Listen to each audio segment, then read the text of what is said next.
If I were going to ask you to walk back and forth without limping, but first asked you to put a rock inside your shoe and continue to not limp, you might try to walk without a limp, but what you would find pretty quickly is it's almost impossible for you to walk without limping. That's because the pain that's coming from the bottom of your foot is sending a signal up to your brain that says, hey, inhibit all of these leg muscles, don't allow me to put pressure down on that foot.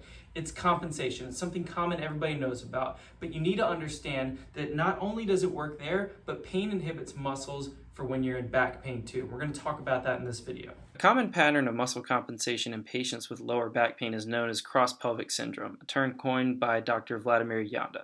In this pattern, patients are seen to have overactive or tight lower back muscles, hip flexors, and hamstrings combined with weaker or inhibited glutes and abdominal muscles. This is a bit of a chicken or the egg scenario because researchers have not yet found if this precedes back pain or if it's a result of the back pain.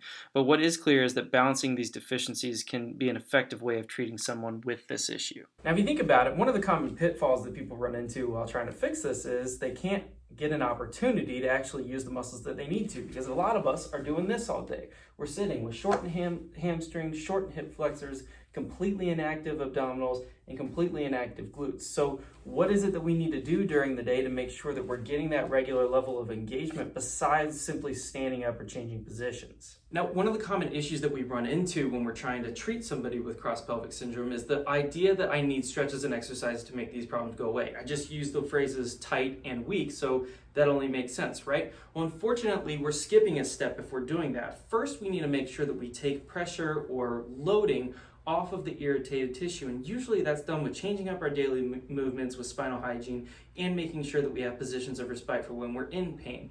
Going straight to exercise is the wrong move. I'm going to show you some, but that's not where we need to start. Now, one of my favorite ways to both assess and train coordination between our glutes and my core is with a single leg bridge. Really quickly on the single leg bridge, you essentially won't be able to do it correctly if you don't have sufficient core stability and glute stability. So it's a great way to screen for whether or not somebody has a deficiency on one side or the other while you're doing this drill. And also it's a great way to train up endurance for both of those issues. So I'm going to show you how to do that now.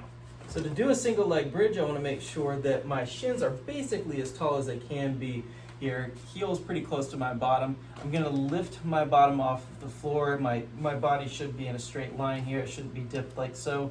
And then I'm going to lift one leg up off of the ground while my hands are in the air.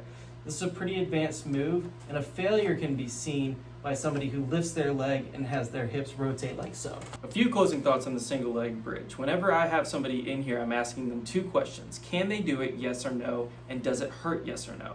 Both of those are firm answers. It's a clear and obvious answer. Remember that exercising is completely inappropriate to be doing, including this drill, when you're in pain. It can be used for assessment purposes, as I mentioned, but that means if it hurts that we don't do it, and we have to back off a little bit and do something that's easier to take the pain away by changing up how we move during the day, like I mentioned earlier. Despite the fact that I showed you an exercise in this video, I hope your biggest takeaway is that we need to take pressure off of the spot that's irritated first before moving on to something like exercises to correct the movement problem, because we get into this cycle of pain where an accumulation of poor movement over time, which is what's happening with compensation, leads to biomechanical stress. So stress on biomechanical parts of our body, biomechanical inflammation, pain and disability, and then progressive structural breakdown like a disc herniation or facet arthritis. And what ends up happening if we get to the bottom of this is not it stops there. We just get kicked back into this because, again, now we have a disc herniation or facet arthritis, which creates pain of its own.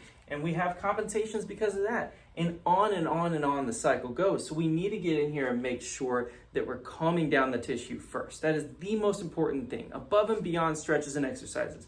Calm that tissue down by having the proper movement tools in your belt during the day. I wish I could stand up here all day and tell you all of the different things that you could do specifically for yourself to make sure that you're moving around appropriately, but unfortunately it just doesn't work that way. We have to be specific to your body, which is why firing from the hip and doing random stretches and exercises rarely helps everybody. It's cookie cutter, and we need to get more specific. So in order to do that, we got to book an assessment so that I can look through everything and see what you should be doing specifically for your body. If that interests you at all, please hit the button below.